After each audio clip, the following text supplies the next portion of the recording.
Welcome to today's episode of the Be Sure podcast. Living with epilepsy involves challenges beyond seizures, including stigma and emotional impact.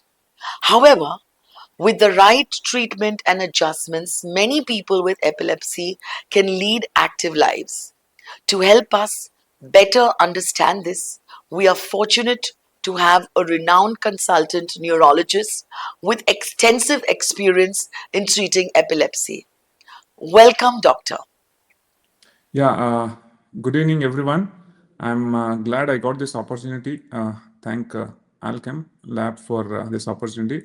I'd like to, enlighten a few things about epilepsy and create awareness about epilepsy. Let's start with the basics.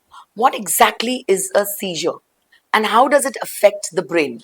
See, basically, brain communicate with all of us, and it sends signal through tiny electrical signals, whether in the form of moving a hand, thinking, feeling, everything through electrical signal. A seizure is an abnormal electrical signal. Some people call this as a storm in the brain. When this abnormal electrical activity happens, people can lose consciousness, they can shake, you know they can feel intense fear or panic. What is epilepsy? See, it's a nice question. Actually, seizure and epilepsy are not interchangeable. A, a seizure is a phenomenon, whereas epilepsy is a medical condition where patients have a tendency to have a repeated seizures. Epilepsy, as a definition, as when a patient has a two or more unprovoked seizures, means they should not be provoked by either a fever or an infection or a low sugar, or a low sodium. These are provoked factors. So when a person has two or more unprovoked seizure, we call it as epilepsy, and two are totally not interchangeable. Yes. What are the different types of seizures and do they affect people differently? Yeah, there are different type of seizures. Mainly depends upon where is this abnormal electrical activity coming from. Either is it coming from one part of the brain affecting only one area, where we call it as focal seizures, or if it's coming from entire brain, known as generalized seizures. So basically, focal, that is one part of the coming from one part of the brain, or generalized, that is entire brain is affected.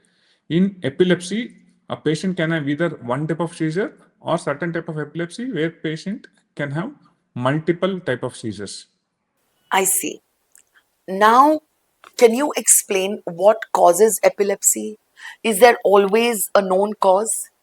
See, in almost 50% of the time, we may not find any cause for epilepsy. However, in remaining cases, most commonest causes being head injury, significant severe head injury, or brain infection, sometimes brain tumor, and in elderly people aged above 65 years, recurrent strokes or Alzheimer's dementia or certain neurodegenerative diseases. These are certain causes for epilepsy, whereas in certain cases where we don't find causes, genetic factors play a major role, especially those who have a family history of seizures. Genetic factors play a major role. Well, that's really helpful to understand. Well, what are some of the signs or symptoms of epilepsy that caregivers should look out for? See, these signs and symptoms differ variously in different people.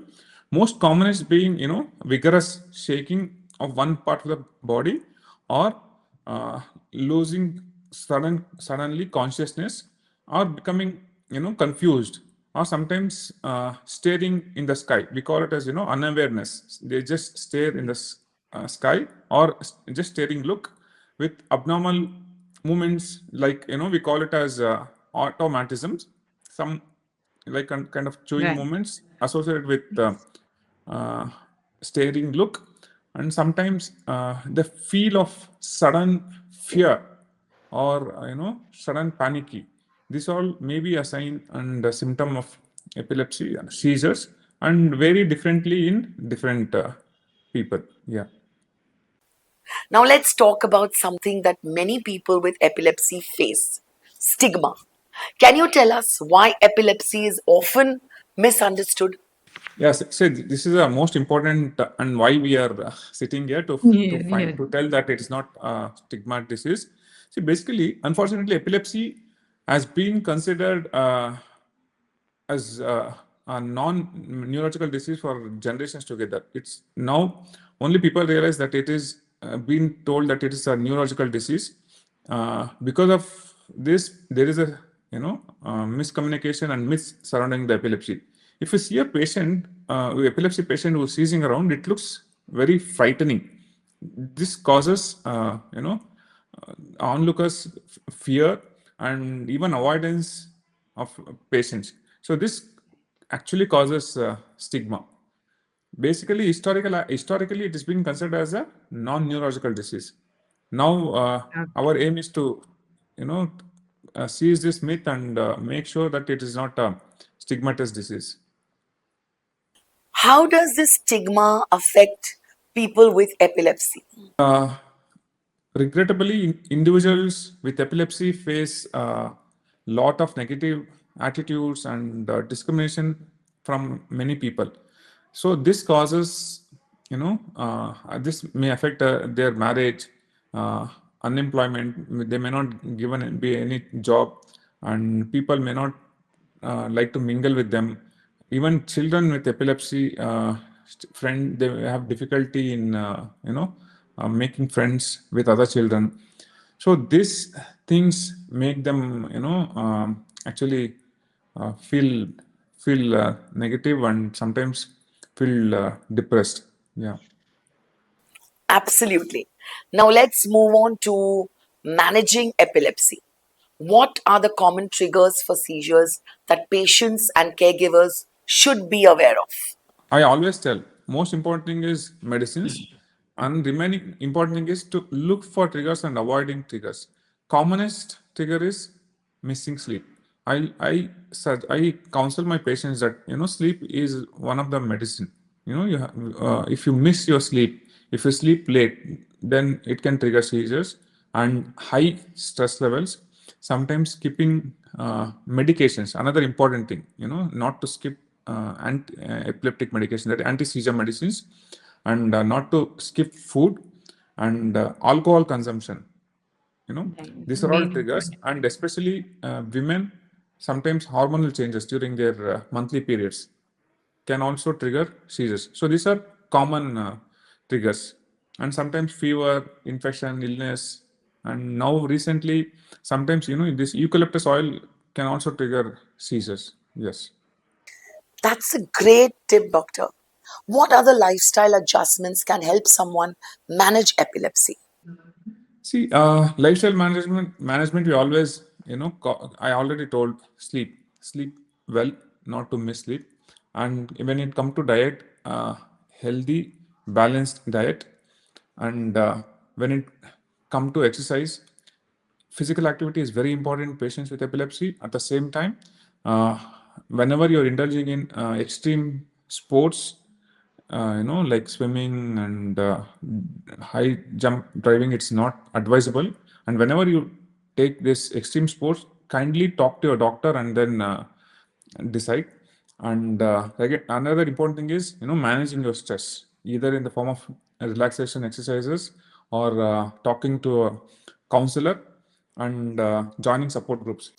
Thank you so much, doctor. To wrap up, could you share some safety tips to help prevent injuries during seizures? See, seizures can happen at any time. If they're in home, make sure that it is surrounded by a safety environment. You should better to have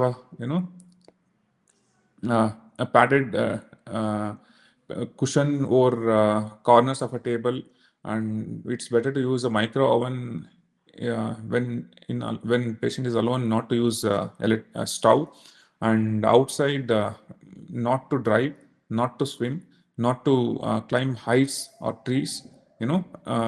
This simple, this looks very simple, but at the same time it's very effective and useful. Thank you so much, Doctor. This has been incredibly informative and helpful. We hope today's discussion helps listeners better understand epilepsy and how to support themselves or their loved ones, of course. Any final thoughts? See, I just want to inform uh, uh, epilepsy is treatable with right treatment, definitely can be manageable. Most importantly, jot down your triggers, avoid those triggers, take medicines in time, you know, and yes, you're not alone. There's a whole lot of community to support you in your difficult times. Thank you, Doctor. And thank you to our listeners. Until next time, take care and stay informed.